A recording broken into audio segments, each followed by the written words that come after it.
de radio et de télévision française, Liane Folly est une artiste couteau suisse. Après le succès de La Folle Parenthèse et de La Folle Parencure, Liane Folly revient donc avec un nouveau spectacle sur les planches, La Folle Reparenthèse. C'est au Théâtre des Variétés à Paris du 1er au 4 juin, mais aussi en tournée dans toute la France jusqu'en avril prochain. L'occasion, comme toujours, de découvrir notre invité sur Radio J. 15h, 16h30, Cyrielle Sarah Cohen. Radio J. Bonjour Liane Folly. Bonjour Cyrielle Sarah, ce sont deux prénoms. Exactement, mais magnifique. Cyrielle, ça ira très bien. Mademoiselle Cohen, alors. C'est ça.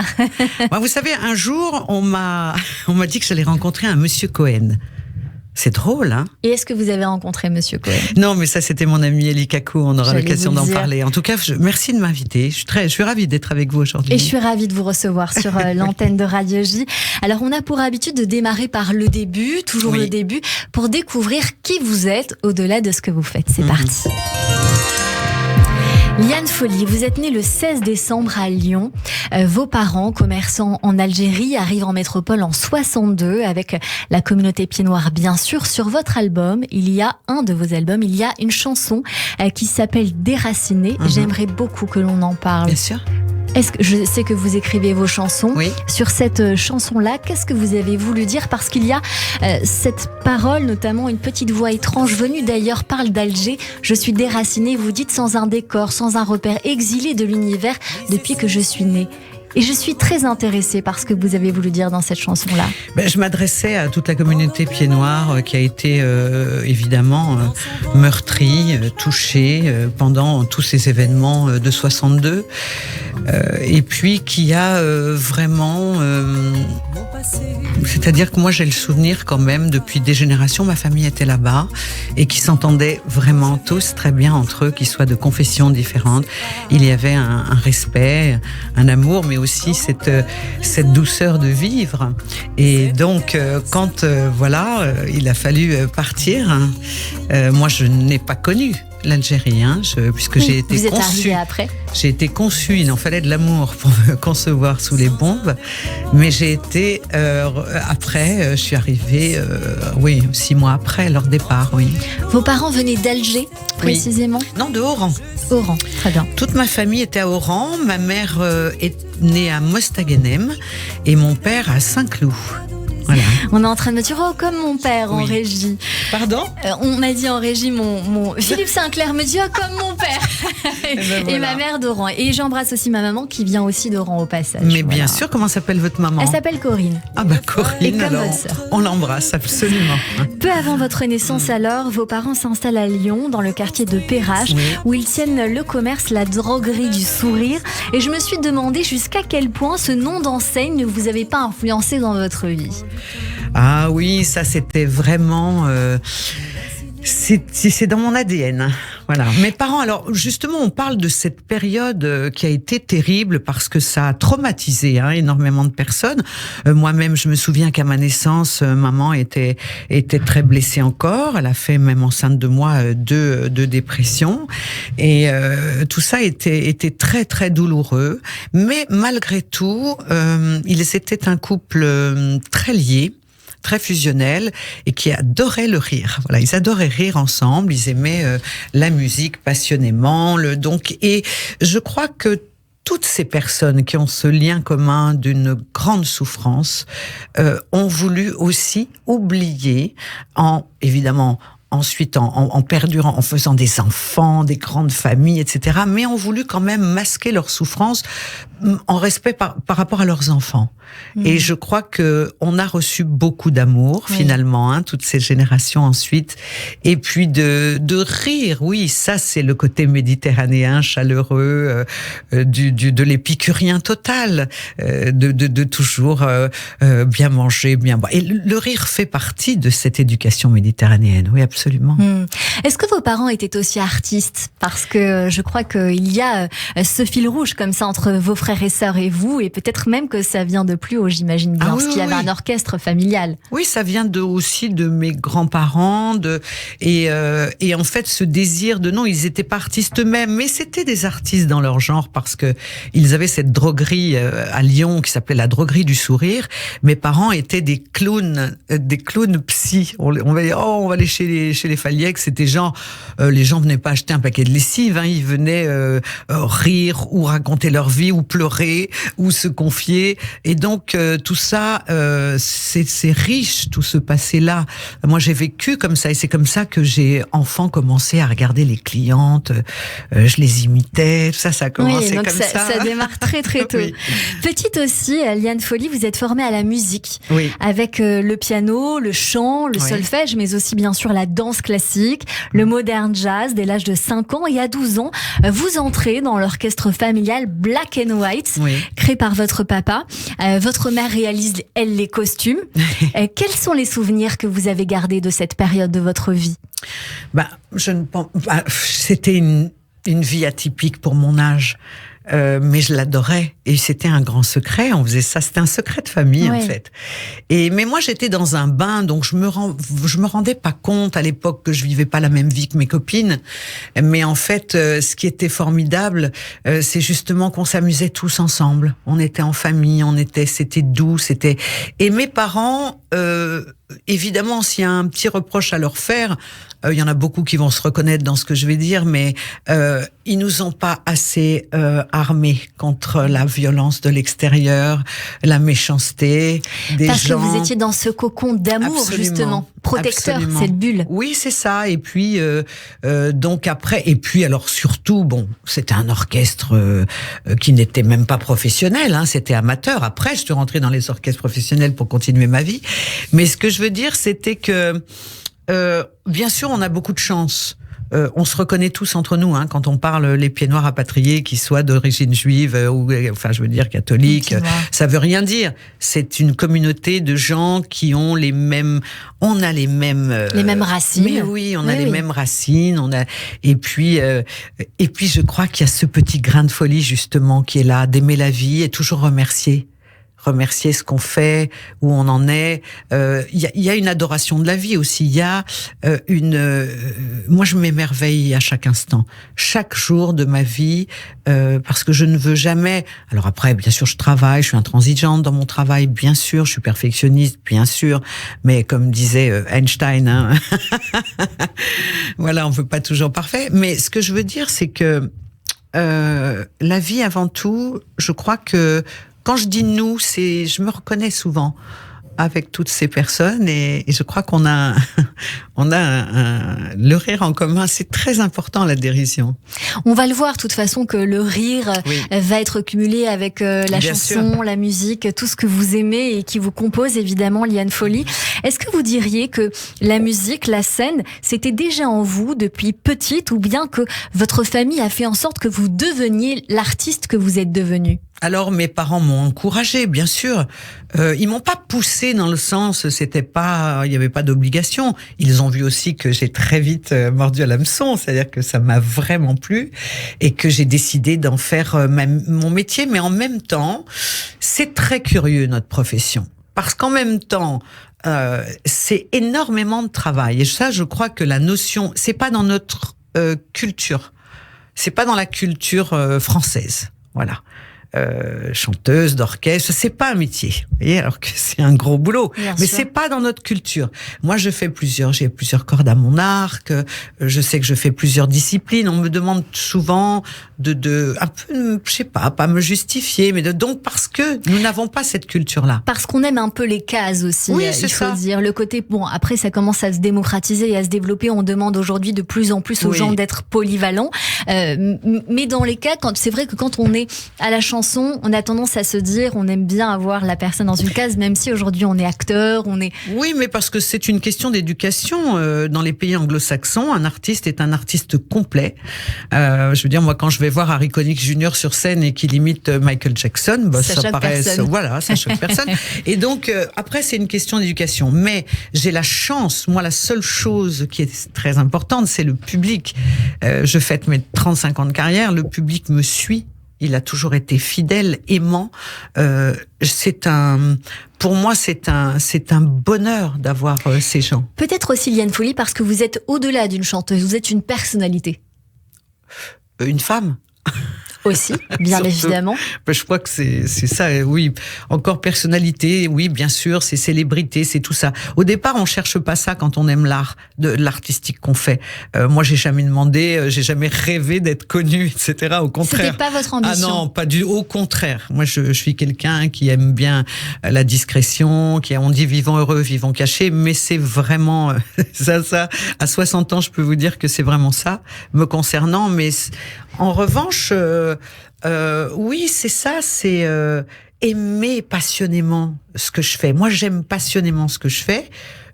J'ai souffert, comme tout le monde, bien sûr, des 2 ans où on a été privé de scène, de spectacle, mais à la fois, je l'ai compris et je l'ai bien aussi vécu.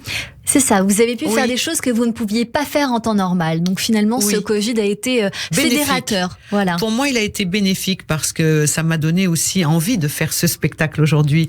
Et la thèse, justement, c'était pour revenir sur ce côté, je vais faire une introspection quand même. Mais beaucoup d'artistes, justement, durant cette période, ont beaucoup nourri leur art, justement, avec le fait de vouloir faire ce qu'ils peut-être pensaient ne plus pouvoir faire à un moment donné et nourrir tout cela. Alors, on va revenir un tout petit peu au début.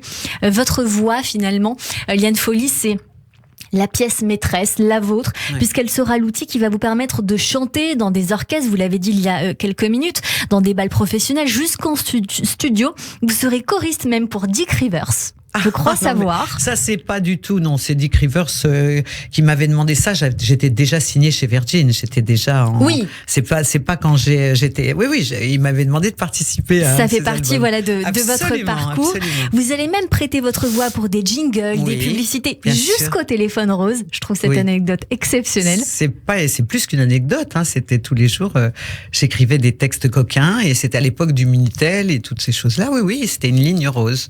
Ces débuts, Liane Folly, est-ce que vous les associez à des premiers pas ou pour en arriver à un rêve ou peut-être arriver où vous en êtes aujourd'hui, ou c'était pour vous une période de galère pour arriver justement à faire ce que vous aviez envie, chanter?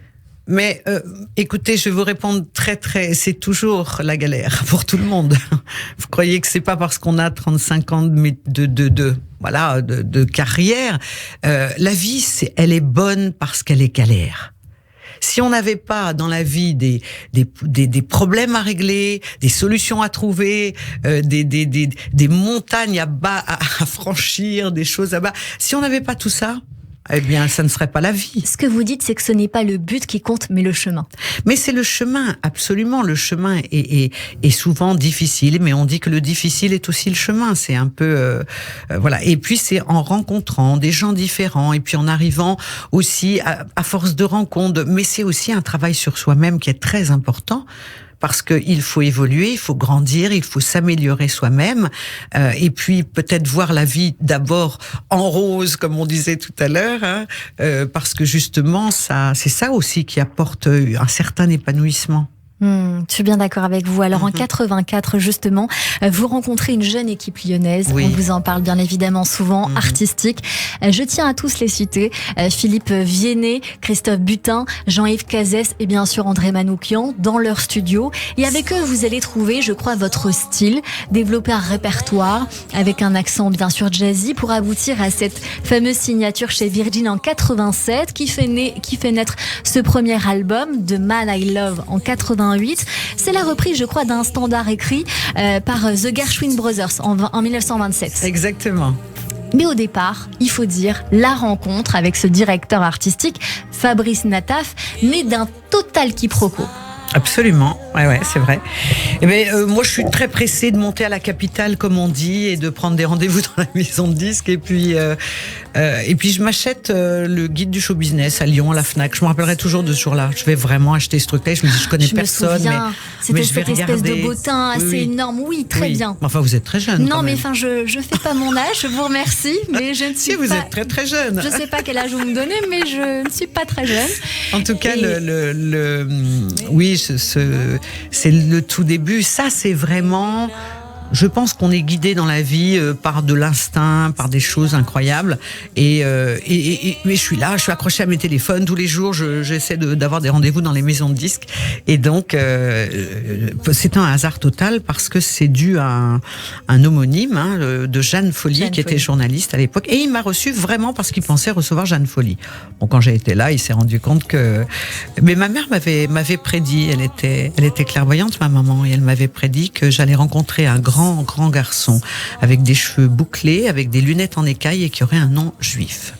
J'ai très envie qu'on s'attarde là-dessus un petit moment, Liane Folly, parce que je sais que généralement, vous en avez beaucoup parlé, il y a beaucoup de douceur quand vous parlez de vos parents que vous avez tant aimés, qui sont partis il y a quelques années maintenant, assez successivement d'ailleurs, à 4 mois d'écart l'un et l'autre. Et bien sûr, cette douceur quand vous parlez de vos parents, mais je crois que quand l'on perd des êtres aimés ou qu'il y a cette douleur de la perte, d'un deuil ou même d'un amour, on a envie d'aller chercher un peu dans les tréfonds nous-mêmes et développer justement cette spiritualité qui sans doute était très présente dans le curseur familial. Absolument. Moi, j'ai eu une éducation. Mes parents étaient croyants. Ils respectaient énormément les religions autres que la leur de base, je dirais. Qui étaient quoi ? Ils étaient catholiques. Voilà. Et donc, oui, tout simplement. Mais mes parents n'étaient pas religieux dans le sens où c'est vrai qu'on parlait tout à l'heure. Cette communauté aussi Pieds Noirs a vécu avec des choses très mélangées. Ils se sont mélangés entre eux. Dans la famille aussi, il y a eu des mariages mixtes, absolument. Et on peut dire que moi j'ai aussi, tout en n'étant pas de confession juive, mais j'ai cet amour aussi de cette et entouré aussi de beaucoup de gens de la communauté juive, parce que les racines restent les mêmes. Cet amour, cette éducation, l'amour transmis par la famille justement, qui reste quand même très chaud dans ce côté chaleureux en effet, qui vient d'Afrique du Nord. Oui, pardon, j'ai pas continué, mais la spiritualité, c'est ça qui a remporté le tout, de croire que quand même il y a quelque chose et c'est vrai que dernièrement, comme le hasard n'existe pas, j'en suis persuadée. C'est la phrase qui revient le plus dans cette émission, je crois. Oui, le hasard n'existe pas. Et donc, j'ai regardé, là, à quelques jours près, j'ai revu 2 péplums.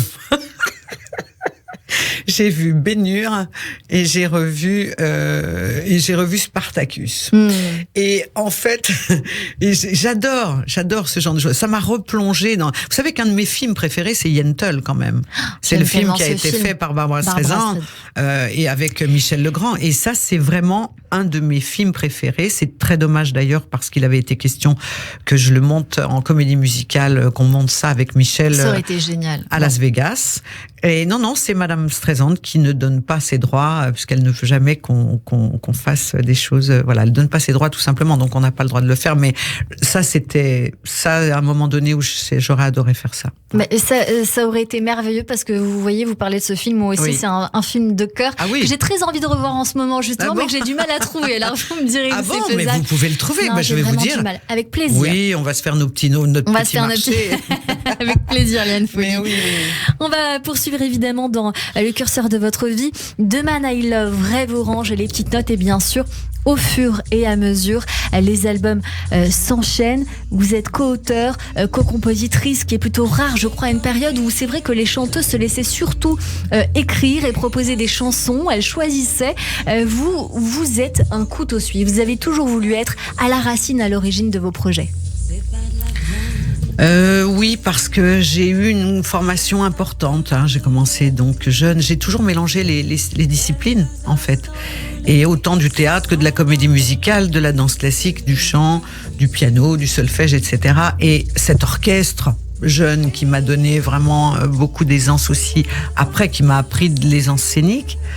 Mais ce que je veux dire, c'est que Oui, je connais c'est comme si on parle d'un commerçant, d'un fromager, d'un boucher, d'un boulanger, d'un qui connaît exactement ce qu'il fait et qui a envie de le faire le mieux possible.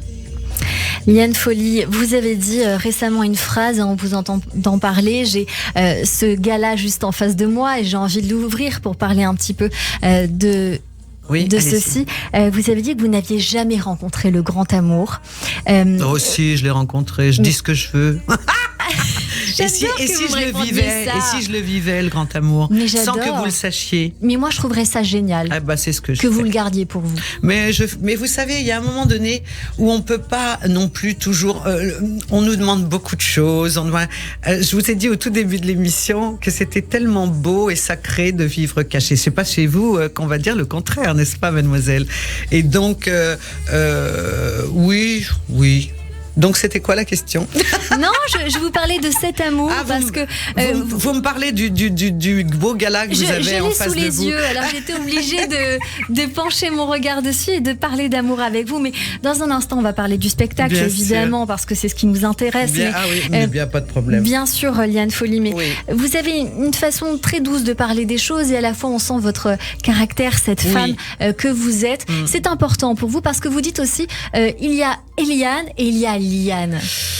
Ouais, c'est pas vraiment ça, mais ce que je veux dire, c'est que au départ, j'ai pris aussi un pseudonyme parce que c'était pour moi le spectacle.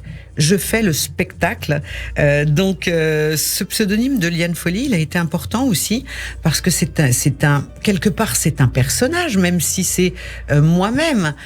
Mais la femme est pas si différente que ça, mais en fait, je sais pas comment vous expliquer, mais vous comprenez.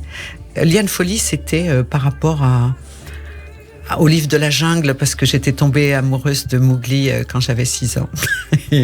et oui, c'était tout cet univers-là qui me plaisait. Et donc ma mère, elle s'appelait Jeanne, tout le monde l'appelait Jeanne la Tarzane, ça l'a gonflé un peu au bout d'un moment. Et du coup, la Liane, j'ai trouvé aussi que c'était le meilleur des... j'ai trouvé que c'était franchement le meilleur des vous savez, des moyens de transport pour être dans le show business, la Liane. On pouvait s'évader très vite. Et la folie, c'était par rapport à Dali. Voilà, c'était par rapport à l'art, le petit grain de folie en fait. Mes parents parlaient souvent du grain de folie que chacun avait.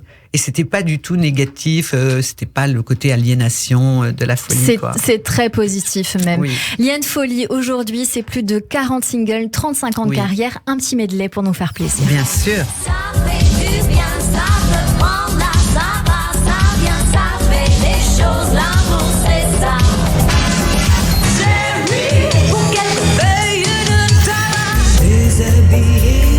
Fur et à mesure, balancer ensemble et sans balancer. La belle et la bête. Doucement, l'air pour aimer. Et je ne peux pas, je ne sais pas, et je reste planté là. On a tous le droit d'aimer sa vie ou pas, de faire sa route, de faire son choix.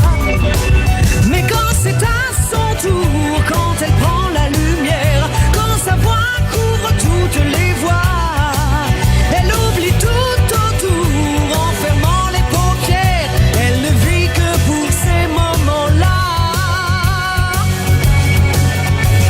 Elle rêve psychodrame, superstar attitude. 15h, 16h30, Cyrielle Sarah Cohen. Radio J.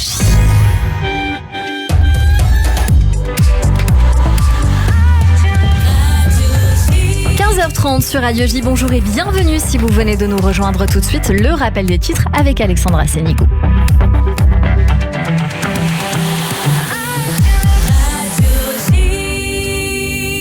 Rebonjour Alexandra. Rebonjour Cyrielle, à la une de l'actualité en Israël. Après 2 heures de calme, des sirènes ont retenti cet après-midi à Yad Mordechai et Netiv à Sahara, près de la frontière avec la bande de Gaza. Le groupe terroriste Djihad islamique palestinien a publié une vidéo dans laquelle il promet de noyer Israël de roquettes, une menace qui intervient alors que Tsahal mène en ce moment de nouvelles frappes contre le djihad islamique. Une réponse aux plus de 547 roquettes lancées en 48 heures sur le territoire israélien. L'armée israélienne n'a pas donné plus de détails sur cette opération pour l'instant. Du côté des négociations pour le cessez-le-feu, le djihad islamique a déclaré prendre part aux discussions au Caire avec Israël. Mais l'Égypte avoue ne pas encore avoir trouvé de compromis. Une délégation égyptienne à la sécurité se rendra d'ailleurs à Tel Aviv en fin de journée pour négocier. Jérusalem serait en contact direct et indirect avec les pays arabes afin de calmer la situation à Gaza. Sur le plan stratégique, Tsahal a annoncé avoir frappé la position d'observation du djihad islamique palestinien dans la bande de Gaza. L'opération Bouclier et Flèche s'est par ailleurs poursuivie ce matin.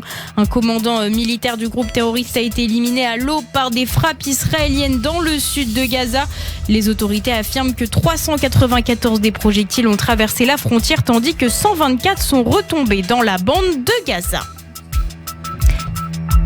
Et merci beaucoup Alexandra Sénigo. On vous retrouve à 16h pour le journal complet. Tout de suite une très courte pause et c'est la suite de notre émission avec mon invité Liane Folly et mes chroniqueurs qui nous rejoignent sur Radio J. Radio J. Radio J. Bonjour, Le 6-9, Léa Moscona. retrouvez-moi tous les matins avec mes chroniqueurs et mes invités de 6h à 10h au menu politique, culture, société, santé, judaïsme et histoire. On est dans l'air du temps tous les matins de 6h à 10h. Radio J. Et si vous vous laissiez surprendre par vos prochaines vacances? Embarquez avec MSC Croisières pour un voyage inoubliable de 11 nuits vers Israël et découvrez Haïfa et Jérusalem en passant par l'Italie, la Grèce et Chypre. Profitez vite de nos offres à partir de 849 € par personne. Conditions en agence de voyage ou sur msccroisières.fr. MSC Croisières, découvrez le futur de la croisière. L'hôtel El Konin Tel Aviv, le légendaire, rouvre enfin 80 ans après sa fermeture. Et ce n'est pas tout. L'hôtel El Konin Tel Aviv vous propose l'époque. Restaurant exclusif avec pour la première fois en Israël, la signature au bûchon, le chef aux 31 étoiles Michelin à travers le monde. L'hôtel El Konin Tel Aviv, 00 972 3 548 40 00. 00 972 3 548 40 00. L'hôtel El Konin Tel Aviv, incontournable. Incontournable. Radio J. Radio J. Radio J. Radio J. 15h, 16h30. Cyrielle Sarah Cohen. De retour sur l'antenne de Radio J. Merci de passer votre après-midi avec nous jusqu'à 16h30 avec mon invité Liane Folly. Et nous allons parler de votre spectacle Liane après le succès de La Folle Parenthèse. En 2007, spectacle d'imitation avec plus de 35 voix différentes. La Folle part en cure en 2011. Vous parliez d'une cure de rigologie, comme on dit. Et puis bien évidemment, ce spectacle, vous avez honoré du Grand Prix de la SACEM de l'humour en 2013. Vous êtes donc à nouveau sur les planches dans La Folle Parenthèse au Théâtre des Variétés. C'est à Paris du 1er au 4 juin, mais aussi en tournée dans toute la France. Vous avez commencé d'ailleurs évidemment cette tournée. En septembre, j'ai En commencé. septembre, et ce sera jusqu'en avril 2024. Petite bande-annonce. Bonsoir. Vous savez pas ce qui m'arrive? Comment tu vas? Ça va, Liane? Ils sont nombreux là-dedans, ça fait des travaux, ça.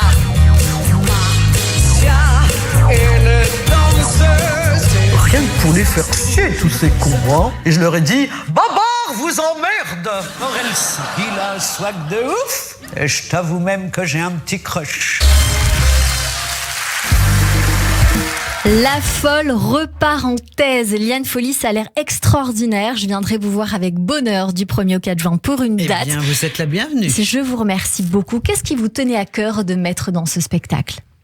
Ben, comme je vous l'ai dit, c'était vraiment c'était après la période du confinement et je me disais que les gens auraient envie de rigoler, ils auraient envie de se détendre. J'avais envie d'amener beaucoup de plaisir et de bonheur au public. Et puis moi aussi, en même temps, on s'amuse ensemble. Ce spectacle est interactif, c'est-à-dire que je les amuse, on chante ensemble, on rit ensemble. C'est vraiment 1h30 de pur divertissement pour tout public. Et donc, bien sûr, j'évoque ma vie, ce passage dans l'orchestre de mon père, et tout ça, mais à la fois un regard aussi de femme. J'ai une belle complicité avec le public féminin. Donc, je les embarque dans mes trucs et ça marche bien, en tout cas. Ça marche bien. Est-ce qu'il y a un clin d'œil à Élie Kakou ? Bien sûr, évidemment. Qui est important. Élie, c'était vraiment mon meilleur ami.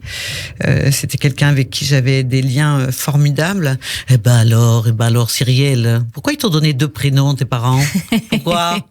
Cohen. Tu sais que Monsieur Cohen, il va venir un jour, quand tu vas te marier. T'es mariée ? Non, je suis pas mariée. Ah bah alors, pourquoi tu te maries pas ?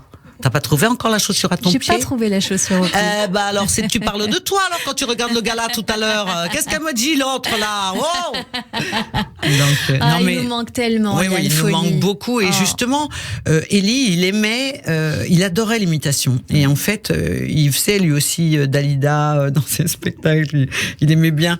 Et en fait, on voulait faire un spectacle ensemble. Voilà. Alors donc, je pense à lui aussi à travers ses shows, puisque ça c'est le 3e, la thèse, c'est le 3e, et on aurait fait, mais bon, c'est pas fini. Enfin, je veux dire, il y a de l'espoir. Dès que je le rejoins, on va en faire un spectacle là-haut, tout ensemble. Dans votre spectacle, vous imitez beaucoup de personnes: Fanny Ardant, Sylvie Vartan, Jeanne Moreau, Laetitia Hallyday, plusieurs personnes comme Bien ça. sûr. Combien au compteur aujourd'hui ? Ça dépend, parce que je fais des changements aussi. J'improvise aussi énormément sur scène, donc j'ai quand même des fenêtres, des portes de sortie aussi, où je peux me laisser improviser avec le public. Je vous dis, c'est un spectacle où le public est indispensable. J'ai pas pu le répéter sans public, parce que de toute façon, j'allais pas y arriver. Mais non, franchement, j'ai bien fait de faire ça à ce moment-là, parce que je viens aussi d'avoir 60 ans. Donc c'était je suis très contente à ce moment-là de ma vie de faire ce spectacle. Oui, vous dites sexygénaire, j'adore ce terme. Oui. Pour ça donne de l'espoir. Non, mais c'est génial, c'est génial. Le spectacle est mis en scène par Maurice Barthélémy. Ah, pas du tout. Pas du tout. Il a été dit ça, mais je sais que c'est vous qui êtes à la mise en scène. Non, je vous explique. Non. Maurice, parce qu'il fait le psy dans mon spectacle, et c'est une surprise, mais non. Je suis, oui, j'ai écrit oui, et je l'ai mis en scène, parce que, vous savez, c'est difficile on peut pas, un metteur en scène, il peut faire une pièce de théâtre, une comédie musicale. Après, là, c'est quelque chose de tellement personnel que je fais seule, donc, c'est plus, mais ça, j'ai de la chance que dans ce show, j'ai des surprises aussi vocales de personnes qui ont participé au show, mais vous le verrez quand vous viendrez. Avec joie, évidemment, pour ce 3e spectacle, Liane Folly. Une liberté, un moyen de s'exprimer au travers de tous les talents, toutes les facettes que vous avez, il me semble, en tout cas. Oui, pour moi, c'est l'aboutissement, c'est l'école du music hall. Donc, c'est tout ce que j'aime et que je sais faire aussi. C'est cette diversité, ce complément de discipline que j'adore faire, voilà. Rendez-vous du 1er au 4 juin au Théâtre des Variétés et en tournée pour venir avec grand plaisir. Je viendrai. Dans cette partie d'émission, on découvre toute la culture du moment ou d'avant, mais selon vos goûts, Liane Folly, pour découvrir des choses que vous affectionnez, qui vous ressemblent ou qui pourraient vous plaire. Et mes acclamations, mon enthousiasme, viva notre bienfaiteur. Olé, olé. Et on part au théâtre avec vous, Emma Scali. Bonjour Emma. Bonjour Cyrielle, bonjour Liane Folly. Bonjour à vous, Magali. Emma. Ah, mais pourquoi vous l'avez appelée Magali? Non, j'ai dit Emma. Emma Scali. Ah oui, Scali, pardon, j'ai compris. J'ai compris Magali, c'est là. Excusez-moi. Non, mais Emma. c'est bien. Mais Emma, c'est pas mal non plus. C'est joli, Emma. Je vous remercie. Mais Emma, dis-moi, tu es Dites-moi juif, un peu. Vous êtes tous juifs ici, sur la radio. Tout le monde est juif. On est nombreux, mais on n'est pas Vous êtes que. nombreux à être juifs. Et quand on n'est pas juif, qu'est-ce qu'on fait? On est bienvenus On aussi. devient. J'adore. Très bonne réponse, Emma. Alors, qu'est-ce que vous nous proposez aujourd'hui, Emma Scali? J'ai failli. J'ai failli. Mais la vie n'est pas terminée. Hein. Mais pas du tout. Puis vous avez du courage, donc. Je peux embrasser pour Monsieur Cohen qui m'attend son oncle, mais bon, elle a pas encore capoté. Je vais chercher, mais voilà, on sait jamais. Bon alors, Liane. Oui. Donc, moi je vais... Complet. Non, en fait, d'abord, je voulais revenir sur votre on va pas parler de Marie-Claude Pietragala. Voilà. Mon âge. Non, pas du tout. On va y arriver. Donc, je ne voulais pas vous parler de Marie-Claude Pietragala et de sa façon si personnelle de danser corps à corps avec l'existence. Je ne vais pas non plus vous parler de son élégance brillante et de sa fougue stupéfiante, mais je vais vous parler d'un autre parcours qu'on ne peut pas non plus cataloguer. En fait, ce parcours, il se raconte dans l'Hérital, un extrêmement joli spectacle de Bruno Puzzolo que j'ai eu la chance de voir hier soir au théâtre. Oh, mais moi, je peux pas. On s'est écrit avec Bruno il y a pas longtemps et on se respecte énormément. Et je suis là en pleine promo, je suis en tournée, je suis en province, etc. Et je n'ai pas pu aller le voir sur scène, mais je sais, ça doit être fabuleux. Ça l'est. Ah bah, c'est absolument fabuleux. Et c'est jusqu'à quand? C'est jusqu'à la fin du mois de juin et c'est au Lucernaire. À la fin du mois de juin? Oui. Ah bah je vais y aller. Et ben voilà, c'est l'occasion. Mais alors, avant d'y aller, on veut savoir ce qu'il y a dedans. Oui. Bon, alors, dans ce spectacle, en plus, il chante, il joue la comédie et il fait quelques imitations aussi. En allant de François Cavana, qu'il interprète, mais aussi de son père, sa mère, ou encore une tenancière de bordel, c'est très très drôle, et Tino Rossi également. Donc, dans cette pièce, comme son nom l'indique, l'Hérital, eh bien, il parle des Italiens qui sont venus en France entre 1930 et 1940, et il nous conte l'enfance de Cavana et l'histoire de son père, qui était un immigré italien, qui s'appelait Luigi, mais qui se faisait appeler en France pour des raisons de racisme Louis. Et cet homme, en fait, c'était un monstre de simplicité, d'humanité vraiment incroyable.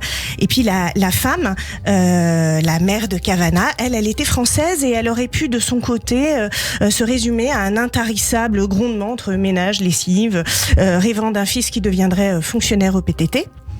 Et le premier, en fait, est doux. Cet homme est d'une douceur incroyable. Et la femme, la maman, elle est assez abrupte. Il dit dans le spectacle, à un moment donné, maman, elle a pas la bouche qui se plie dans le sens de la rigolade. Mais quoi qu'il en soit, en fait, ce sont ces deux êtres qui sont évoqués avec la même facétie. Et puis ça démarre un petit peu avec le bonheur dans la cuisine, la table tirée, les joies simples. Et puis les anecdotes s'enchaînent de plus en plus cruelles. Et on découvre finalement le portrait poignant d'un père qui est humble et humilié, mais qui a un cœur débordant d'amour, de candeur. Et le récit nous embarque peu à peu dans l'histoire de ce jeune homme, les copains, le cinéma, les fugues, les filles, son amour pour les livres. Et finalement, c'est un savant mélange, en fait, entre le même et l'autre qu'on retrouve en découvrant Bruno Puzzolo dans la peau de Cavana. On ne peut pas dire qu'ils se ressemblent. Non, ils se ressemblent pas vraiment, mais Puzzolo, en fait, c'est un peu la tendresse, en fait, comme ça, qui se dévoile. Ah oui. Et Cavana, il cachait plutôt sa sensibilité et en même temps, eh bien, la prouesse de cet acteur qui est vraiment prodigieux, c'est de nous faire ressentir, en fait, l'enfance de cet homme qui semble loin de lui et qui finalement l'est pas du tout. Et à travers cette histoire, eh ben, il nous raconte aussi, en quelque sorte, Puzzolo, sa propre enfance et le racisme aussi qui était omniprésent. Et donc, dans l'Hérital, on a quelque chose à la fois de drôle, de chaleureux, mais qui nous parle de cruauté et des humiliations, en fait, des immigrés d'hier qui ont été confrontés à une discrimination quotidienne. Et il est accompagné d'un musicien, d'un accordéoniste. Il nous fait revivre tout ça, le mépris des Français, l'ostracisation, ce qui fait que ça devient un peu un spectacle nécessaire parce que, comme il dit, on pourrait être le macaroni de n'importe qui, en fait. C'est à la fois un spectacle, donc, pour conclure, Emma, militant et aussi émouvant. Militant, émouvant, entre paroles et musique, entre chansons, mimiques. On se laisse embarquer par le jeu subtil, extrêmement touchant de Bruno Puzzolo. Et on a cette virtuosité qui se met en place avec un charme incroyable. Et finalement, on est transporté par la force de sa vulnérabilité qui nous touche à chaque instant. Merci beaucoup, Emma Scali. Ça donne envie d'y aller, on est convaincus. Emma, bravo.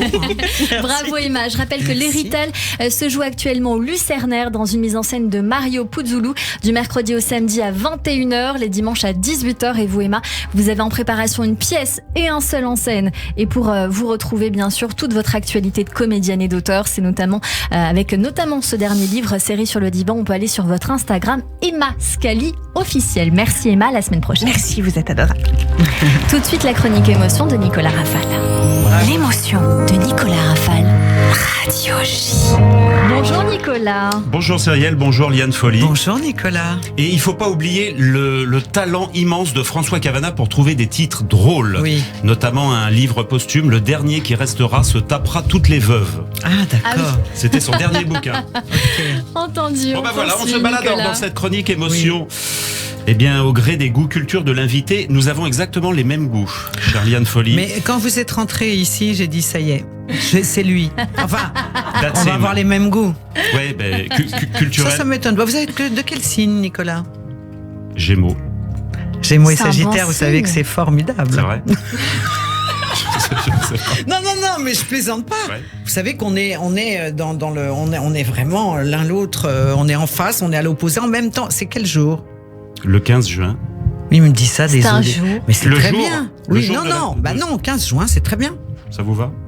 Parfait. Comme Johnny Hallyday. Pour C'est validé. pour votre anniversaire, je serai à Bordeaux. Je serai au Casino Barrière de Bordeaux. La fille qui enchaîne. Grave. Non, mais voilà. Enfin, venez à Bordeaux faire la fête. Eh ben très bien, ce sera un jeudi, on sortira Ah de l'émission. mais Nicolas, je vous laisse faire. Vous êtes en date là. Moi On j'abandonne. peut peut-être faire l'émission Ah en non, direct je de vous laisse Bordeaux. gérer. Bon, ça y est, j'ai un date. Bon, bah, qu'est-ce que je fais? Je fais la chronique quand Eh même ben, ou pas, non allez-y, Faites la allez-y, chronique, c'est Nicolas. comme vous Faites voulez. la chronique. Il Oui, y a pas de souci. oui. Surtout que ça parle Allez-y. que des goûts de Liane Folly, donc Ah bah. des choses qu'elle aime. On démarre en musique avec Georgios Kyriakos Panayotou, Oui. votre chanteur préféré. Si, c'est George Michael. George Yeah. Michael. Effectivement, notamment la chanson Cowboys and Angels. C'est ma préférée au monde. Que vous adorez et que l'on entend. Georgios, le chanteur, à la voix incroyable et au jean slim taille 32, grandi dans la banlieue londonienne, père chypriote, mère anglaise, Wham fondé en 83, sera le premier groupe occidental à se produire en Chine communiste. Si vous avez un bon quart d'heure devant vous, on peut citer la liste des tubes de George Michael, tellement il y en a. 115 millions de disques vendus. Le papa arrive de Chypre dans les années 50, il obtient un travail de serveur dans un restaurant, puis crée son entreprise de restauration. L'histoire ne dit pas si la carte propose du fish and Chypre. Elle est bonne, hein. Oh là là là. Formidable. Elle est En pas plus, mal, il a de elle est pas l'humour, mal. Nicolas, mais j'ai pas Puis fait. coup de foudre avec une danseuse anglaise, mariage, 3 enfants, tubes mondiaux, star planétaire, je vais vite. Careless Whisper a été trouvée et écrite dans un transport en commun. Je cite George Michael, je me souviens, enfin il l'a dit en anglais, hein. Je me souviens, je l'ai composé en allant travailler. J'ai toujours écrit dans des autobus, des trains, des voitures. Je me rappelle exactement à quel endroit j'ai pensé à la partie de saxo. Moi j'ai pris le métro pour venir, aucune idée géniale. C'est terrible. C'est curieux, l'inspiration Let It Be a été trouvée en 10 minutes dans un taxi. Je suis malade, griffonné sur une nappe en papier de restaurant en 10 minutes également. Et La mer de Charles Trenet, composée dans un train entre Narbonne et Perpignan. Mais au fur et à mesure, après un rêve que j'ai fait. Ah, c'est Ouais. magnifique. Ouais. Dites. Mais je courais dans la forêt, j'étais pas nue, hein, mais je courais dans la forêt et j'avais très très peur et je faisais au fur et à mesure, et je comprenais pas pourquoi. Quand je me suis réveillée, je me suis dit c'est bizarre, pourquoi je dis au fur et à mesure alors que c'est un truc obsolète. À l'époque, j'étais très jeune et donc c'était. Après, je me suis dit tiens, des rimes, peut-être qu'on me dit j'écoute souvent ma voix, elle est là. Comme toi, Cyrielle. Et donc, en fait, je me suis dit, tiens, avec des rimes en ur, faire une jolie chanson. Voilà, C'est pas évident né les comme rimes ça. en ur. C'est pas évident, mais. Mais vous avez eu le réflexe de noter et de vous en souvenir et ça c'est bien. les Ça rêves veut dire, ouais. Ah bah oui. Mais c'est pas souvent certaines personnes les oublient et je trouve ça dommage parce qu'il y a tellement de choses à comprendre dans les rêves. Ah ben complètement, oui, Eh ben oui, c'est ce qu'on nous envoie pour comprendre un peu plus ce qu'on vit. Deuxième choix musical. Oui, Allons-y, Nicolas, Nicolas 6 Rafal. janvier, je vous souhaite une bonne fête. Le 6 janvier. 6 décembre. 6 décembre. Ah merde. Ah, c'est Non, c'est pas grave. c'est le Père Noël.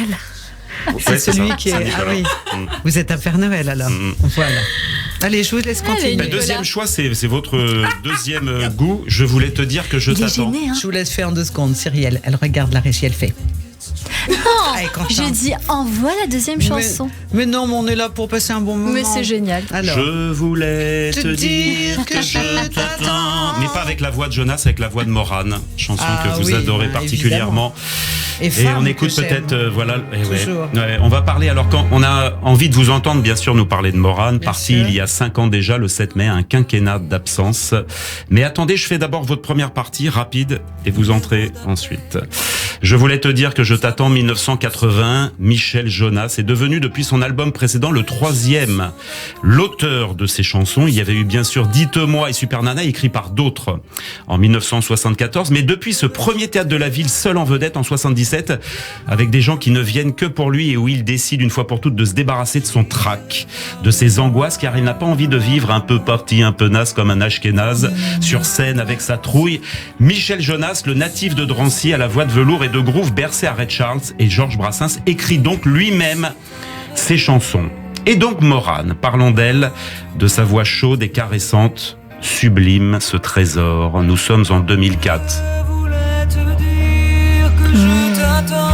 Née en 1960 en Belgique, révélée pour son rôle de Marie-Jeanne, bien sûr, dans Starmania, toutes les mamas se souviennent de son prélude de Bach, papa compositeur, maman prof de piano. Pierre Barou, patron du mythique label Sarava, découvre la jeune Claudine Louis-Pertz et produit ses premiers 45 tours sous le nom de Claude Morane, nom qui fait référence à Francis Morane, metteur en scène de Starmania. Les premiers succès arrivent, elle fera partie du jury de Nouvelle Star aux côtés d'un certain André Manoukian. Oui, Manoukian. c'est d'ailleurs moi qui lui. devais faire la Nouvelle Star, d'ailleurs, parce que ça, il y a plein de choses que vous ne savez pas. Et donc, on m'a appelé pour faire la Nouvelle Star et je ne pouvais pas parce que j'étais en tournée. Et à ce moment-là, j'ai méga insisté parce que c'était quelqu'un de totalement inconnu pour qu'on le prenne.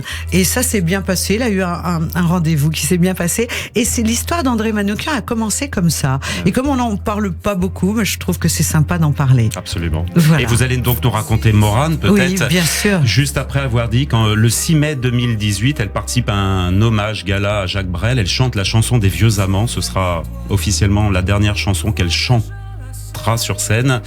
Et dans cette chambre sans berceau, les éclats des vieilles tempêtes, elle décède le lendemain à Skerbeck. Non, elle a chanté le jour même.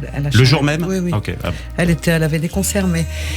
Vous voulez que je vous parle de Morane ? Un petit peu, bien Alors, sûr. Morane, on s'est rencontrés parce que on habitait... quand je suis arrivée à Paris, je suis allée habiter dans le quartier République et on était voisines en fait. On s'est rencontrés. Moi, j'étais très heureuse parce que je l'écoutais déjà. Elle avait commencé bien avant moi. Et au moment où j'ai ce contrat avec Virgin, je débarque à Paris. On est voisines et là, on commence évidemment à nouer une très très forte amitié, mais une amitié qui ressemble à de la sororité réelle, familiale, filiale. Et on avait beaucoup de choses en commun avec Morane parce qu'on aimait rire. Et ça, elle l'aimait par-dessus tout. Évidemment, l'amour de la voix, la passion de la musique. On a partagé pendant de très longues années. Moi, on allait se voir mutuellement, toujours sur scène. On a fait des duos, on a fait des choses. Mais on a fait aussi des Noëls avec nos familles respectives. On a fait des choses bien plus dans nos vies privées aussi. Et c'est quelqu'un, j'ai du mal à parler d'elle au passé, c'est comme un peu Elie Kakou. C'est une des plus belle voix qu'on ait eue en France, en Belgique, puisqu'elle est belge avant tout, je veux dire européenne. Et elle avait comme ça une magie, quelque chose qui était dès qu'elle ouvrait la bouche, elle avait ce timbre comme ça qui vous prenait au corps, au cœur d'une. Et moi j'aimais la femme, on se marrait bien ensemble. Elle me manquait éperdument, évidemment. J'espère que les jeunes, la nouvelle génération, puisque évidemment ça fait 5 ans qu'elle est partie, mais j'espère qu'on va découvrir. Le problème, c'est que souvent des gens de grands talents sont oubliés très vite.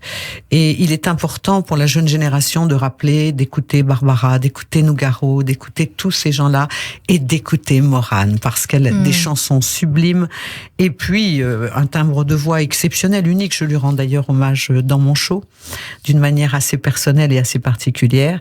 Et donc, mais elle est là. Elle est là. Je n'aurais pas pu parler comme ça il y a 5 ans, non. C'est quelque chose qui m'a beaucoup transportée dans un chagrin immense. Et aujourd'hui, le temps fait les choses, et ce qui est important, c'est de garder le meilleur et cette lumière qui est là. Et plus personnellement, je vous dirais que finalement aussi, elle m'a fait du bien quand elle est partie et quand elle était là. Voilà. C'est une très belle déclaration d'amour, en tout cas, d'amitié, comme de sœurs de cœur. On l'a bien compris, Liane Folly. On va changer d'univers avec un autre artiste que vous aimez aussi. Alors, on change d'univers parce qu'elle avait plein d'anecdotes sur Peter Gabriel également, mais on parle de littérature ou de cinéma? Qu'est-ce que vous choisissez? Je laisse Liane choisir. Littérature ou cinéma? Ce que vous voulez, c'est votre émission. Eh bien voilà. Qu'est-ce que vous préférez? On a le choix. Nicolas, regardez, franchement, vous êtes à l'aise dans quoi? Qu'est-ce que vous voulez? Moi, je sens que vous avez envie de parler de Peter Gabriel, mais bon, après... Non. Mais moi, je parle de plein de choses. En plus, j'ai découvert l'auteur. Allez, on parle de l'auteur que je ne connaissais pas. Ah, l'auteur que je ne connaissais pas. Mais c'est mon dernier coup de cœur. Ouais. Et extraordinaire. Même si le film était absolument génial, mais l'auteur, c'est David Thomas. Ouais, Partout les autres, sorti aux éditions de l'Olivier en janvier. De quoi parlent Partout les autres? D'amours inaccomplis, de folie destructrice, de violence qui laisse de marbre. L'auteur de nouvelles, boulonnais de naissance, Boulogne-Billancourt, également romancier mais passé maître S. Texte court, pratique le genre de la microfiction, si cher à Régis Geoffrey. Exercice difficile, comment raconter dans une chanson en 3 minutes un grand petit scénario de la vie, comment écrire en réduction, sans oublier la précision, une courte nouvelle de quelques pages qui renferme tout de la vie de ces personnages et des situations. Variété de thèmes impressionnante. Vous dites, Liane Folly, avoir été touchée par cette forme de narration précise, moderne, riche et diversifiée. Un homme politique qui se mure dans le silence, un autre qui trie ses photos sur son ordinateur, encore un qui se croit amoureux d'une poissonnière de supermarché. Le genre de la nouvelle n'est évidemment pas nouveau, rappelons les merveilles de Tchekhov, les délices de Stefan Zweig. Pour mettre l'eau à la bouche et l'envie aux oreilles de nos auditeurs, pour découvrir ce qui est le plus important chez un auteur après son inventivité, je parle du style, je lis un passage très court de David Thomas. Chaque fois que je marche avec mon petit garçon, comme un réflexe, sa main vient se lover dans la mienne. Quelles que soient nos humeurs, nos contrariétés, le temps qu'il fait au-dessus de nos têtes ou en nous, nous avançons ainsi côté à côté, mains enlacées. Ce geste discret est le plus grand bonheur de ma vie. Un jour, il ne le fera plus. Ouais, ce sont ce qu'on appelle des instantanés. Je pense que David Thomas, je ne sais pas il pourrait écrire des sublimes chansons. Parce qu'il a dans l'immédiateté d'être cette précision comme ça. Et puis, vous savez, un livre, c'est comme écouter un disque, c'est tout d'un coup, ça vous prend et vous dites, vous ouvrez un livre, comme moi j'adore lire, c'est ma compagne franchement fidèle. Et donc vous sentez tout de suite, comme quand on vous fait découvrir un groupe ou de la musique, c'est très personnel les goûts, on peut pas, voyez.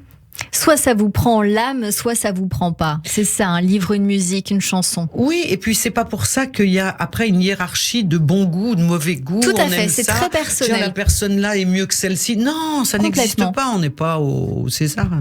On est bien d'accord. Partout les autres de David Thomas, sorti aux éditions de l'Olivier en janvier. Il faut lire David Thomas. On va lire David Thomas. Ouais. Vous avez intérêt à lire, Nicolas Rafal.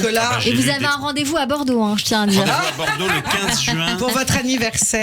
Ouais, c'est ça. I will be there. Merci beaucoup, Nicolas. Allez, vous restez encore avec nous sur Radio J. Dans un instant, bien sûr, notre séquence tac au tac, les questions de nos auditeurs probablement. Et puis, nous avons Annabelle Nakache qui me regarde pour le coup de fourchette et puis la suite de cette émission, évidemment. Un petit bout de musique, évidemment. Et puis, vous restez avec nous sur l'antenne de Radio J. La pause et le journal de l'info. Restez connectés.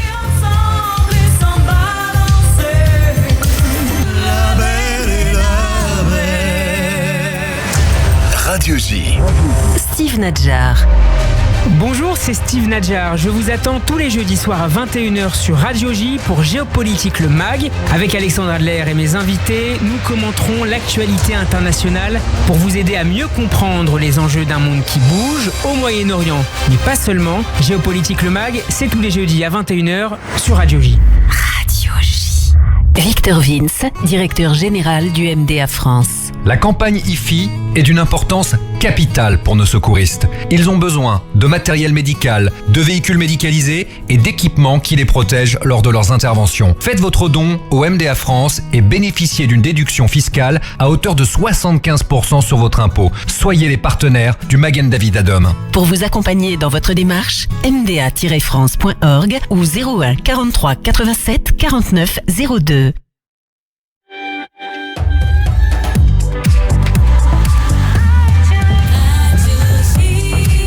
Il est 16h sur Radio J. Bonjour et bienvenue. Tout de suite, le journal de l'information avec Alexandra Samigo.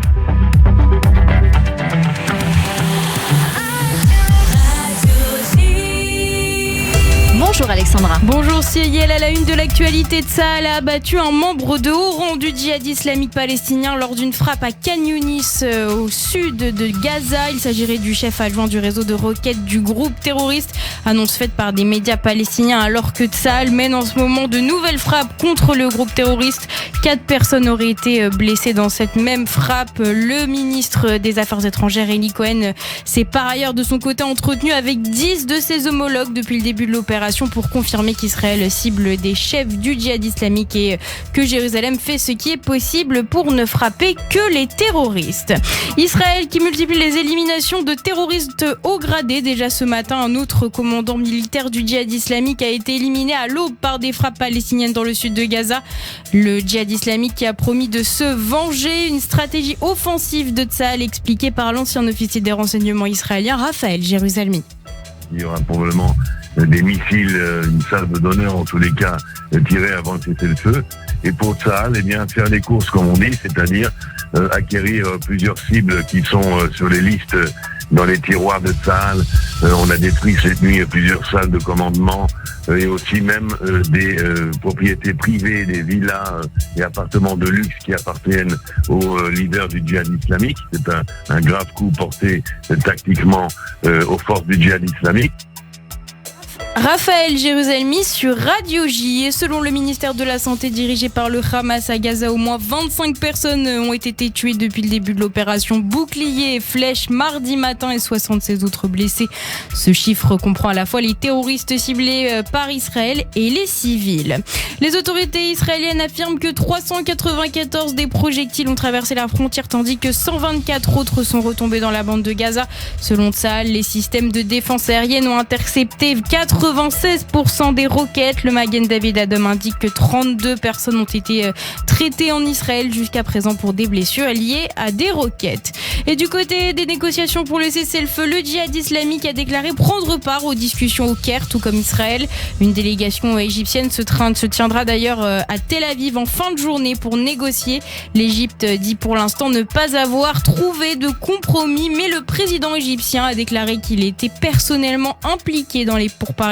Jérusalem serait en contact direct et indirect avec les pays arabes afin de calmer la situation à Gaza. Le djihad islamique avait rejeté hier soir les propositions de cessez-le-feu négociées par le biais de l'Égypte et acceptées par les responsables israéliens. Pour mettre fin au combat, le groupe terroriste réclame plusieurs conditions: la fin des assassinats ciblés des combattants de l'État islamique, la libération du corps de Kader Adnan et l'annulation de la marche du drapeau à Yom Yerushalayim la semaine prochaine. Dans le reste de l'actualité, un mot de diplomatie. Le président Yitzhak Herzog a rencontré son homologue chypriote Nikos Christodoulidis en ce moment en visite en Israël. Le président chypriote qui condamne fermement les récentes attaques terroristes contre Israël. Une visite qui a lieu dans une situation sécuritaire brûlante alors que les roquettes pleuvent sur Israël depuis hier. Le président israélien Yitzhak Herzog y voit un signe d'amitié. Nous sommes extrêmement heureux que vous soyez là et vous devez savoir que le fait que vous soyez arrivés ici ce matin alors qu'Israël est attaqué par notre ennemi depuis Gaza, des ennemis sans aucun respect pour la vie humaine ou qui blessent des civils, cela signifie beaucoup pour nous. C'est un symbole d'amitié, de solidarité, de soutien. Cela montre les très bonnes relations, la proximité, la loyauté entre nos deux nations que nous espérons encore approfondir dans le temps. Le président israélien Yitzhak Herzog. On termine ce journal avec un mot de la Tunisie. Ouverture d'une enquête après l'attentat à la synagogue de la Griba à Djerba mardi soir. En France, le parquet antiterroriste a également ouvert son enquête pour assassinat en relation avec une entreprise terroriste car l'une des victimes, Benjamin Haddad, est français. Cette attaque a fait 5 morts dont son cousin, Aviel Haddad, un juif tunisien âgé de 30 ans. Et merci beaucoup Alexandra Sénigo. On vous retrouve demain à partir de 14h en attendant une courte pause et c'est la suite de notre émission avec mon invité Liane Folly sur Radio J. Radio J. Le 6-9, Léa Moscona. Tous les matins à 7h45 sur Radio J, Christophe Barbier. Demain, je recevrai Bérangère Couillard, secrétaire d'État à l'écologie. C'est tous les jours à 7h45 sur Radio J. Hors de question que je place ma mère en maison de retraite. Mais là, j'avoue, elle est de plus en plus dépendante et j'ai besoin d'aide. J'accompagne souvent ma mère à la Fondation Oser pour un accueil de jour. En voyant les autres patients atteints de maladie d'Alzheimer, j'ai les larmes aux yeux. On pense qu'ils ne peuvent pas se souvenir, mais petit à petit, j'ai découvert qu'on pouvait ranimer leur mémoire. Ils font un travail extraordinaire. Dans le cadre de l'IFI, déduisez 75% des dons versés à la Fondation. Fondation Oser MES. Infos et dons sécurisés sur oser.fondationjudaïsme.org. Le magazine S par Sophie Davant. Bonjour, c'est Sophie. Pour fêter ces 2 ans, mon magazine S fait peau neuve pour mieux répondre à vos préoccupations et à vos envies. Santé, psycho, mode, beauté, plein de nouveautés avec les conseils des meilleurs experts, des témoignages et des bons plans pour se sentir bien. Le magazine S par Sophie Davant chez votre marchand de journaux. Dimanche 14 mai, journée champêtre de Lac-Baomer, de 12h à 19h, parc de la Brèche Alain Gozlan, avenue de la Brèche à Créteil. Au programme, animation et jeux pour les petits et les grands, nombreux stands, restauration cachère et la présence de personnalités civiles et religieuses. Dimanche 14 mai, dès midi, venez passer une journée champêtre de Lac-Baomer, inoubliable, organisée par le Consistoire de Paris, la communauté israélite et le Bet Rabat de Créteil, en partenariat avec la mairie de Créteil. Parking gratuit. Radio J. 15h, 16h30. Cyrielle Sarah Cohen. De retour sur l'antenne de Radio J. Merci de nous rejoindre si c'est le cas. Si vous êtes avec nous depuis le début de cette émission, merci pour votre fidélité avec notre invitée aujourd'hui, Liane Folly, pour son spectacle La Folle Reparenthèse. C'est au Théâtre des Variétés à Paris du 1er au 4 juin, mais aussi en tournée dans toute la France jusqu'en avril prochain. Tout de suite, on vous croque sur Radio J. C'est pas grosse. C'est très fin, ça se mange sans faim. Je suis dilatée. Radio J. Radio J. Le coup de fourchette. Bonjour Annabelle. Bonjour Cyrielle, bonjour Yann. Bonjour Annabelle. Et c'est en toute logique que ce coup de fourchette sera aujourd'hui un coup de folie. Aujourd'hui on reçoit Liane Folly, la Liza Minnelli française. Et oui, vous êtes notre French Liza Minnelli. C'est vrai, la voix, le charisme, les multitalents et même le look avec cette coupe courte brune devenue votre marque de fabrique. Et donc Christina Cordula, vous aurez certainement dit « Ah là là là là là là, mais c'est magnifique ma chérie là. Par contre, en ce qui concerne le nouveau roi Charles III, la tenue violet et dorée pour le couronnement, c'est la catastrophe mon chéri là. Ça fait une tête en forme de dé. Comme dégueulasse. Voilà. Mais Liane, on va revenir à vous quand même. Vous avez un CV aussi prolifique que le casier judiciaire des Balkany. Crooneuse, auteure, comédienne, animatrice, imitatrice, officier et gentlewoman, s'il vous plaît. Vous avez été nommée officier des arts et des lettres pour une fan d'aventure et de voyage qui serait bien sûr vue. Vous seriez vu faire une carrière dans l'armée, hein. Ça c'est pas anodin, hein, du coup d'avoir été officier des arts et des lettres. Je peux vous dire qu'avec vous comme chef militaire, ils auraient pas besoin de campagne de recrutement à l'armée de terre, je pense. Hein. C'est vrai, faudrait faire la queue pendant des années pour avoir une place. Ah bah comme aux urgences en fait en ce moment. Hein. Alors il y a en vous quelque chose de magique. Je pense que les 3 fées ont dû se pencher sur votre berceau. La première vous a fait don de la beauté intérieure du cœur. Pour commencer, cette générosité laissée en héritage à vous, bébé miraculé conçu pendant la guerre d'Algérie par vos parents, déracinés comme mon père et mes grands-parents d'ailleurs. Vos parents qui ont créé la droguerie du sourire. À se demander si c'est vraiment un magasin qui a existé ou si c'est vous, hein, puisque vous êtes depuis des années un des fournisseurs de sourires préférés des Français, comme les dealers mais en moins cher cher et plus sympa. Alors, et puis aussi, il y a beauté extérieure. D'ailleurs, vous êtes l'incarnation à vous toute seule de la sensualité dans tous les sens du terme. Dans le dico à sensualité, il y a votre photo. Tout ce que vous touchez, c'est une invitation au plaisir. Et moi, je suis sûre que vous arriveriez même à rendre sexy la recette des beignets. Chiche, musique. Je t'ai pris confiture, levure, huile de friture. Et là sur le papier, j'étale mes beignets au fur et à mesure. Et si la pâte devient dure, avec tes deux mains, tu peux aller très loin, tu la pétriras bien. Et on va s'arrêter là parce que ça commence à devenir chaud quand même les beignets. Vous avez déjà imité Liane Folly? Oui, on m'imite. Bah oui, oui. Ça, hein, oui, mais là, c'était une tentative. C'est très très bien, bravo. Je vous remercie. Je suis épatée. Ah bah écoutez, voilà. Vous c'était... m'épatez. Bah, oh là là, je vais la garder celle-là. Là, voilà. Bah, vous me faites un truc là. Ça devient vraiment très très chaud là. Alors la deuxième fée vous a justement fait don de cette magnifique voix qui laisse sans voix. Ce sont vos parents toujours qui vous ont mis sur la voie dès le plus jeune âge. Moi aussi je me suis rendu assez compte assez tôt que j'avais une voix particulière, un peu grave comme la vôtre, pas du tout héritée de ma mère qui elle avait la voix de Minnie. Quand on appelait à la maison sur le fixe à l'époque et que ma mère répondait, ça donnait ça. Allô ? Allô, bonjour jeune fille, tu peux me passer ton père ? Et elle me passait le téléphone du coup. Voilà, c'était assez sympa. Alors votre premier numéro, vous sur scène, c'était Strangers in the Night de Sinatra au bal des pompiers.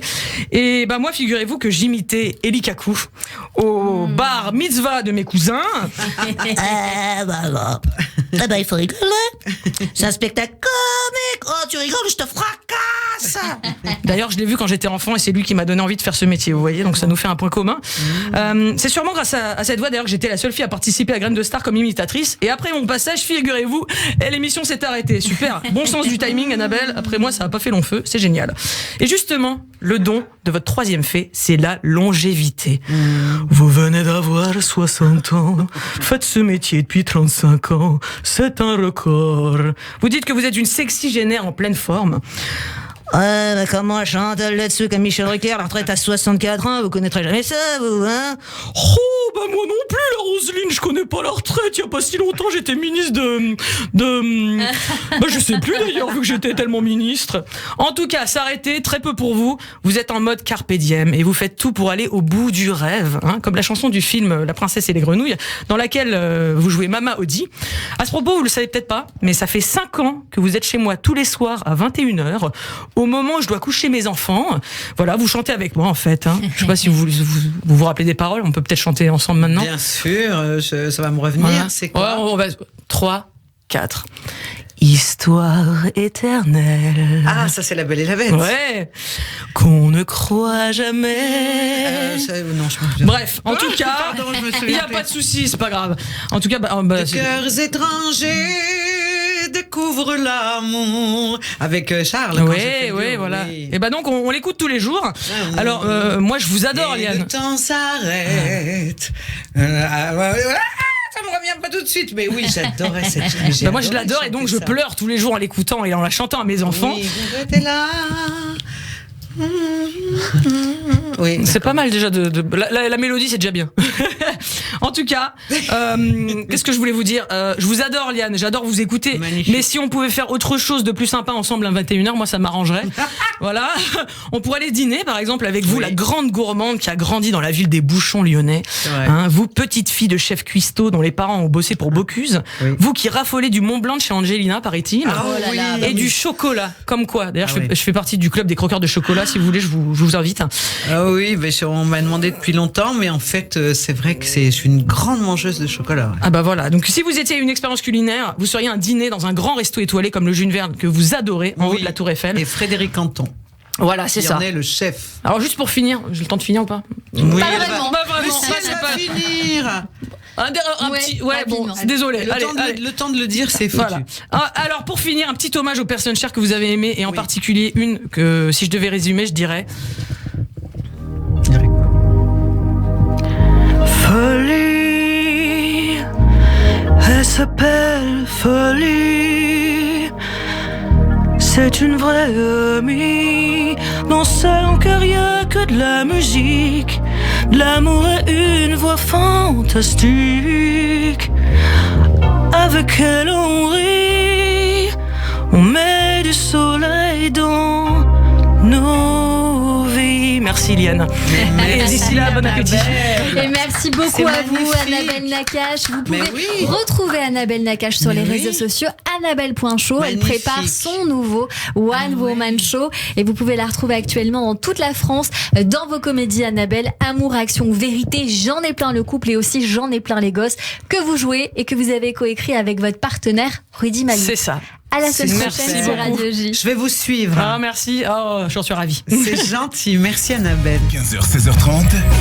Cyrielle Sarah Cohen. Radio J. Tout de suite, on passe à la séquence tac au tac avec vous, Liane Folly. 10 questions, 10 réponses courtes en 2-3 mots. On tente cette expérience, c'est parti.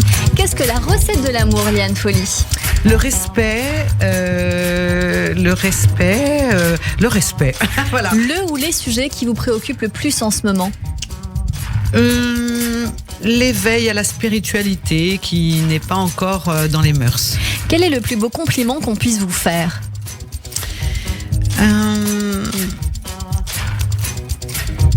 Sur ma voix, c'est parce que souvent les compliments sont sur ma voix, oui. Ou alors me dire que je fais plaisir, en fait. C'est le public quand il me fait des compliments et dire qu'il a passé, que je me sens utile. C'est ça. Qu'est-ce que vous avez fait de plus fou pour quelqu'un ou pour vous-même ? Pour moi-même, j'ai voilà, le coût de la liberté est très cher et je me le suis payé. La plus belle qualité humaine pour vous, qu'est-ce que c'est ? Je vais en venir à des bases solides, mais de respect, d'honnêteté, de loyauté. Ça, c'est vraiment des bases importantes pour moi. Et la gratitude. Ne jamais oublier de remercier, parce que déjà, on est là et c'est un beau cadeau que la science et la vie nous a fait. Et on doit déjà remercier. 3 grands plaisirs dans la vie.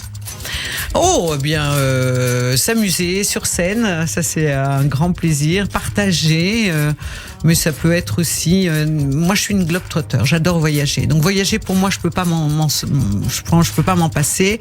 Et voyager, pour moi, c'est aller visiter partout dans le monde, tout ce qui se passe, des villes, des musées. Donc c'est vraiment aller marcher. J'aime beaucoup la marche aussi. J'en fais depuis très longtemps, en haute montagne, en forêt, j'adore ça. Et c'est justement vivre l'instant présent. C'est ça la meilleure chose au monde. C'est la meilleure chose, je suis bien d'accord avec vous, Liane Folly. Est-ce que vous avez un surnom ? C'est déjà pas mal de s'appeler la folle. Non. Oui, quand j'étais petite, souvent on m'appelait Lily et mon père il m'appelait la Grignette. Je trouvais ça très joli parce que j'étais très maigre et il m'appelait la Grignette. Voilà. Très joli. Une philosophie de vie. La zen attitude, ouais, c'est ça, le carpe diem et puis en même temps la bienveillance. Je crois que c'est une vraie philosophie de vie. Votre prochain rêve à accomplir, Liane Folly ? Déjà, mon prochain rêve, c'est le Théâtre des Variétés, les 1, 2, 3, 4 juin. Et ça, je veux que ça se passe super bien et qu'on soit heureux tous ensemble. Et c'est une grande satisfaction pour mon équipe aussi, pour tous les gens qui travaillent avec moi, pour mon alter ego, producteur manager, de se dire on a fait du bien, on est heureux, on a réussi cette étape. Un aboutissement aussi d'un projet. C'est une première étape, même si je vais repasser à Paris l'année prochaine, je pense. Mais là, c'est déjà une étape très importante. Notre émission continue tout de suite et on pense à votre santé sur Radio J. Oui. Radio J. 15h, 16h30. Cyrielle Sarah Cohen. À votre santé.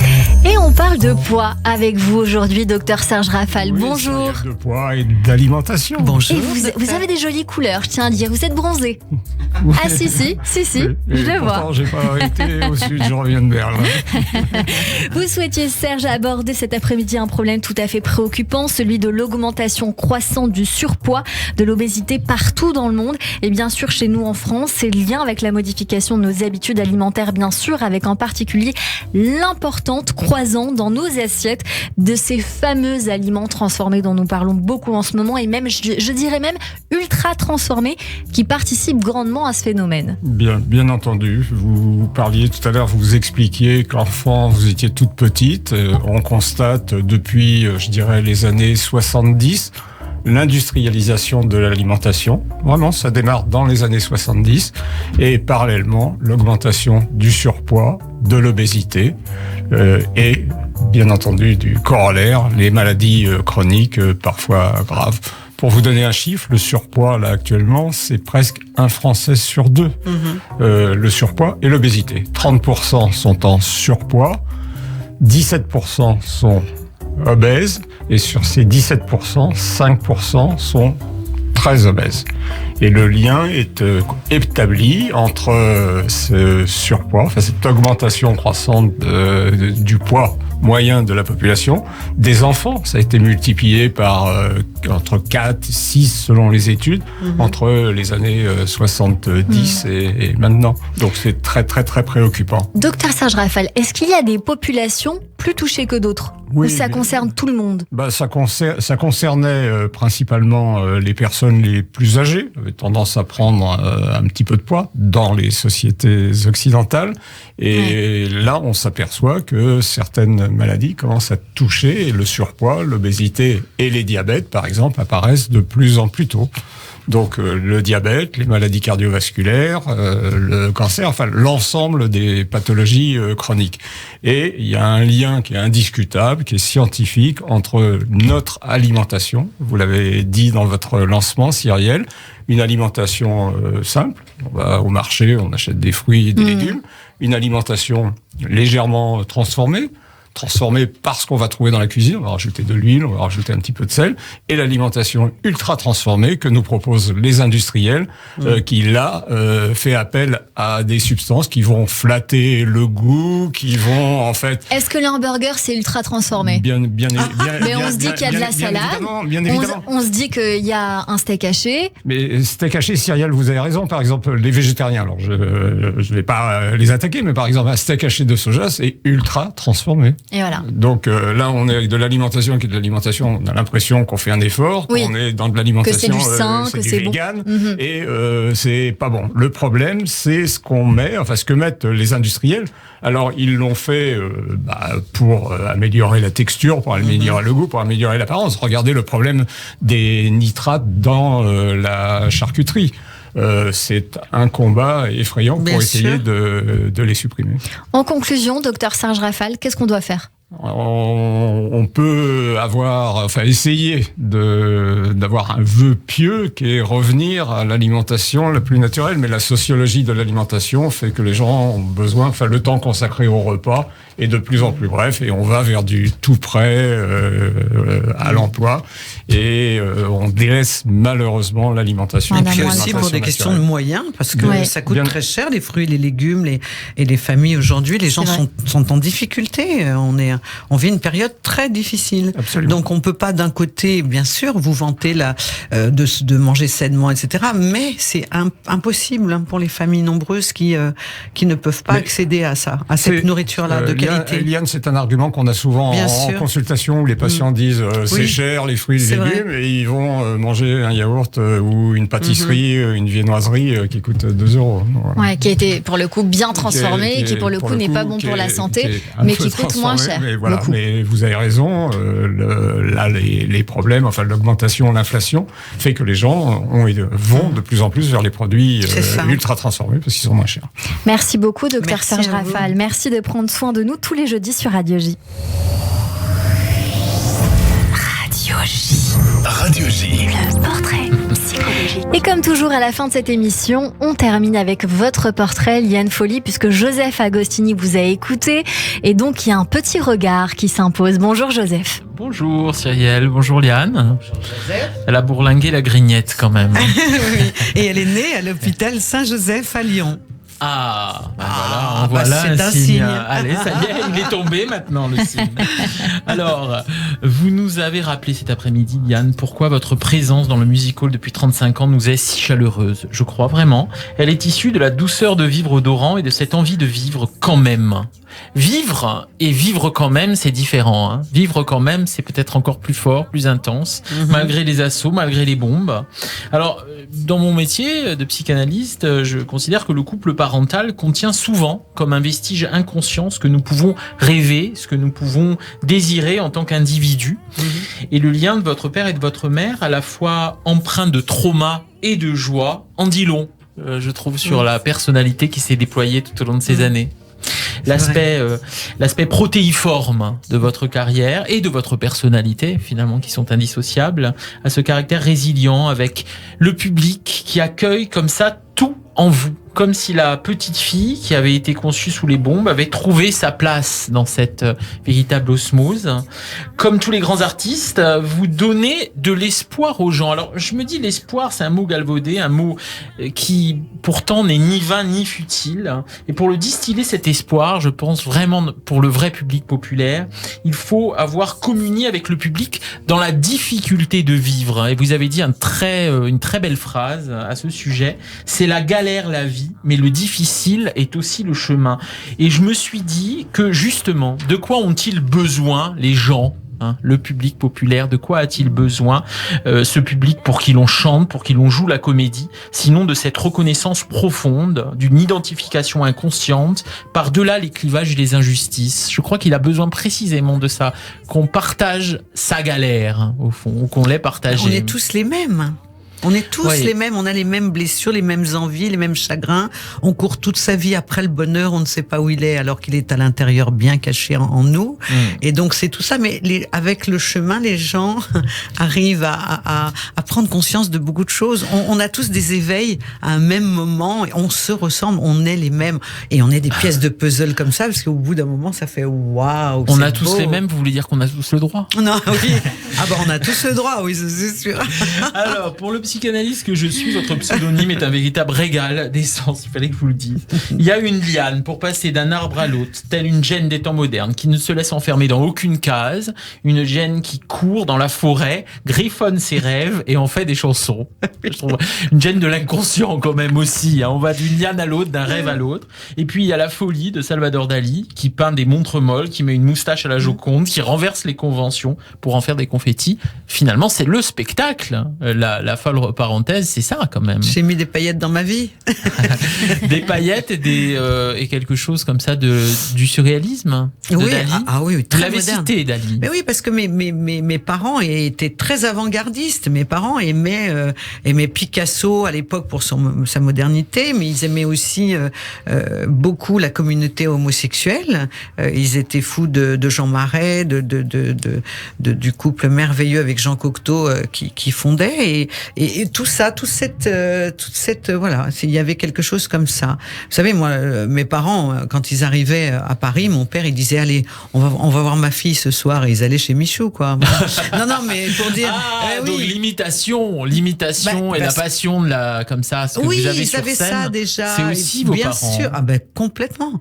Non, je suis tombée dans la marmite très tôt. C'est vraiment dans les malles de vos parents que vous avez pu trouver votre personnalité. Oui, je pense.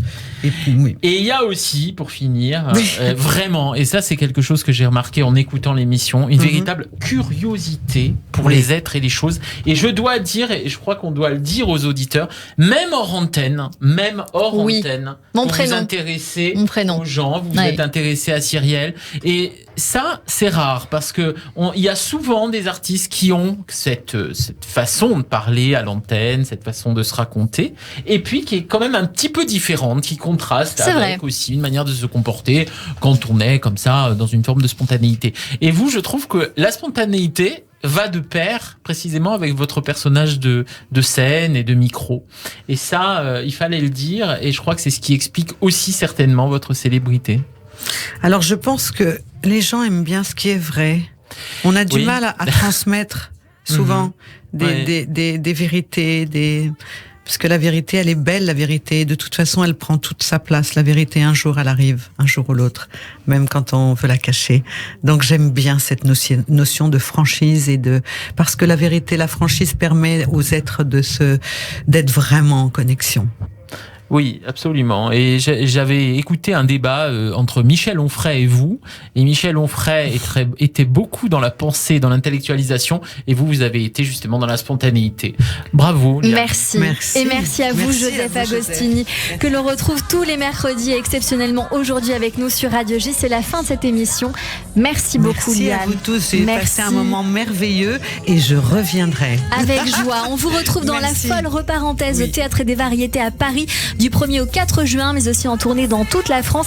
Merci beaucoup à toutes et à tous. Rendez-vous lundi, bien sûr, dès 15h avec mon invité Félix Radu. Bon week-end, Shabbat Shalom.